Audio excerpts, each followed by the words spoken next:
Meron tayong Kawasaki TD40 dito. Malakas ang vibration. Kapag ganyan malakas ang vibration ng tube na yan, ibig sabihin yan, yung bossing niya sa loob sira na.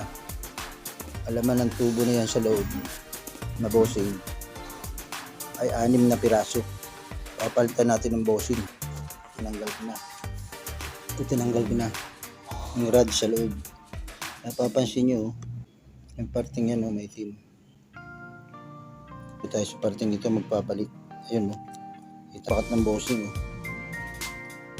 yan may itim na. Makalog na yan, mabibrate. I-reverse nyo ito. Ito dati dito nakalagay yan. Uunahin ko yung bandang ito. Tutulak ko sa gitna. Kapag medyo matigas na martilyohin yan, itaktak na ninyo.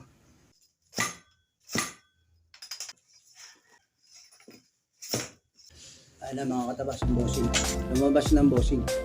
Kaya sabi ko sa inyo, 6 ang nakatanim yan sa pipe na yan. Isa, dalawa, 4, 5, 6. Kaya bababaran nyo ng langis yan. Kalog na. Tapos itong isa, siwalay na. Ayun, bago nyo ipasok yung mga bagong bossing, babad nyo sa langis. Kulang pa ako ng isa dyan. Itong side na ito, may thread. Kaya i-reverse ninyo yung rod. Ito may thread. Mahirap ipasok ang bossing pag may thread. Kaya dito tayo maglalagay sa walang thread.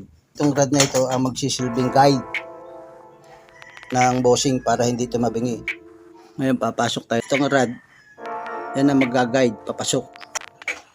Gamitan nyo muna mixing turbo para madaling ipasok yung bossing.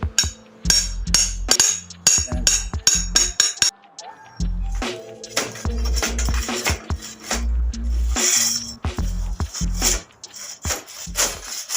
Markahan niyo yung turbo para alam niyo kung nasa sana yung bossing. Ayun, hugutin yung turbo. Sukatin ninyo kung nasa na yung bossing na itinulak natin. Ibig sabihin, hanggang dito ka lang, hanggang doon lang ipinasok mo yung tubo sa guhit na yon. Kaya ibig sabihin yan, banda rito na yung bossing. Nandito na yung bossing. Yung unang bossing nandito na. Papasok na tayo ng pangalawa. Doon. Dito tayo tumigil, sunod na pasok na hanggang dito.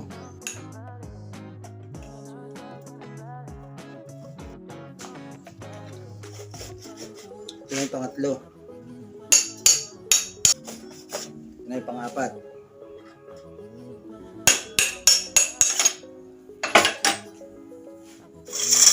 Ito yung pang-5.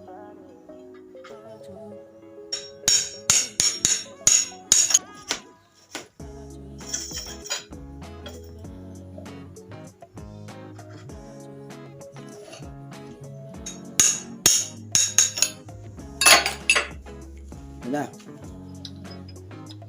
Balik na natin ang lock. And